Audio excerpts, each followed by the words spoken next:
La schizophrénie.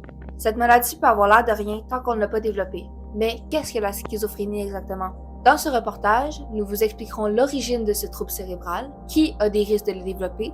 Nous vous présenterons aussi 3 des porte-paroles les plus connus et les plus renseignés à ce sujet. La solution ou bien le remède à cette psychose, les associations qui existent pour venir en aide aux gens qui souffrent de cette maladie, et nous aurons même la chance de passer 2 interviews avec des professionnels. La schizophrénie est une maladie rare. Diagnostiquée pour la première fois par l'Allemand Emil Kraepelin, elle a progressivement diminué avec l'apparition des traitements. Souvent confondue avec le trouble de la personnalité multiple, elle peut être influencée par certains facteurs liés à la grossesse.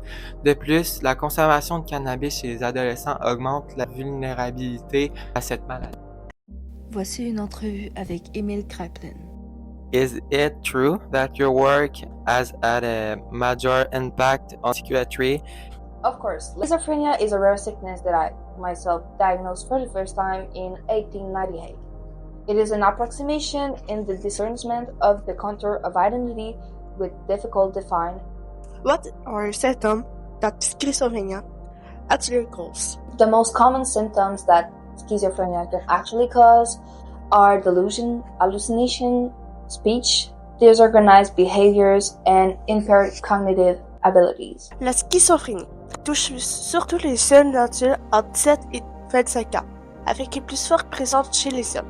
Cette maladie entraîne une perte de contact avec la réalité, les délires, des hallucinations, un comportement désorganisé et une baisse de capacité mentale. Les personnes atteintes ne se rendent pas toujours compte qu'elles sont malades, ce qui rend le diagnostic plus difficile. Au Canada, environ 50 personnes sur 100 000 reçoivent un diagnostic chaque année, surtout entre 20 et 35 ans. Les hommes sont 2 fois plus touchés que les femmes et sont souvent plus jeunes au moment du diagnostic. De nombreuses personnes s'engagent chaque année pour soutenir les personnes atteintes de la schizophrénie. Ellen Sachs, par exemple, est professeure et auteure et raconte son combat contre la maladie dans son livre The Center Cannot Hold. Elle y décrit ses peurs, ses hallucinations et les défis qu'elle a remontés. John Nash, célèbre mathématicien, a aussi partagé son histoire dans le film A Beautiful Mind, montrant comment il a surmonté la maladie. Cecilia McGough, fondatrice de Students with Schizophrenia, aide les étudiants touchés par la maladie et sensibilise le public en partageant conseils et témoignages. Grâce à leurs actions, la perception de la schizophrénie évolue et les personnes concernées reçoivent plus de soutien. Chaque geste et parole peuvent faire une vraie différence. Voici une entrevue avec une professionnelle sur le sujet. Donc, Caroline, c'est quoi ton métier?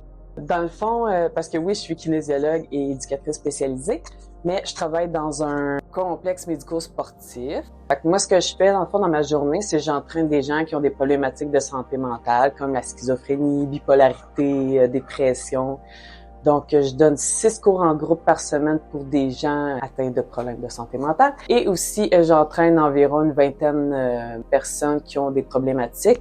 Selon toi, y aurait-il des mesures qui pourraient être mises en place pour que ce genre de personnes soient mieux comprises et accompagnées dans la société? Tu sais, dans notre société, il n'y a pas grand monde qui savent c'est quoi la schizophrénie. Donc, de les réintégrer dans un milieu sain où ils peuvent interagir avec des gens qui ont pas nécessairement des problèmes de santé mentale, ben ça devient plus normalisant aussi. En quoi une coach de sport spécialisée peut être bénéfique pour ce genre de personnes? Faut normaliser la santé mentale, puis dire que ces gens-là, c'est comme des gens comme moi et vous. Puis dans le fond, l'entraînement physique, ça va les aider au niveau des saines habitudes de vie, prendre soin aussi de leur santé mentale. Mais c'est des gens aussi qui prennent une grosse médication, fait que c'est pour diminuer les effets secondaires de la médication. Merci beaucoup. Hey, merci. La maladie a des traitements qui aident à diminuer les symptômes, mais ils restent bien présents. Dans les traitements, il y a le soutien familial, la psychoéducation, l'entraînement aux habiletés sociales et j'en passe car il y en a beaucoup. Il y a beaucoup d'associations pour aider les gens qui souffrent de la schizophrénie. Mais les 2 plus grandes au Québec, c'est Schizo et Sport et la Société québécoise de la schizophrénie. Les 2 associations se spécialisent à aider les gens atteints par la maladie. Elles apportent leur aide pour les victimes et à leur famille. Au terme de notre analyse, on en conclut que la schizophrénie est une maladie rare, diagnostiquée pour la première fois par le scientifique allemand Emil Kraepelin. Elle a progressivement diminué avec l'apparition des traitements, souvent confondus avec le trouble de la personnalité multiple. Elle peut être influencée par certains facteurs liés à la grossesse. Enfin, la consommation de cannabis chez les adolescents augmente la vulnérabilité à cette maladie. Et vous, que feriez-vous pour aider ces gens?